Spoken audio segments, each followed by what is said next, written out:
Welcome guys. अब हम start करने जा रहे हैं पाइथन प्रोग्रामिंग का न्यू कोर्स।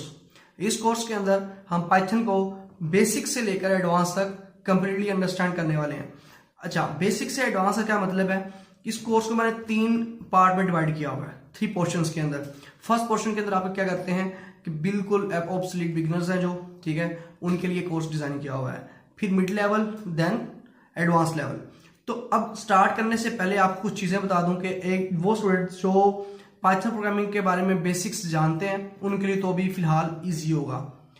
दूसरे स्टूडेंट्स वो जो प्रोग्रामिंग का कुछ नॉलेज जानते हैं, जिन्होंने C++ की हुई है, उसकी बेसिक्स की हुई हैं, लूप्स का आइडिया है, स्ट्रक्चर्स का आइडिया है, फंक्शंस का आइडिया है, वो इसको इजीली अंडरस्टैंड कर लेंगे कंपैरिजन करते हुए, ठीक है।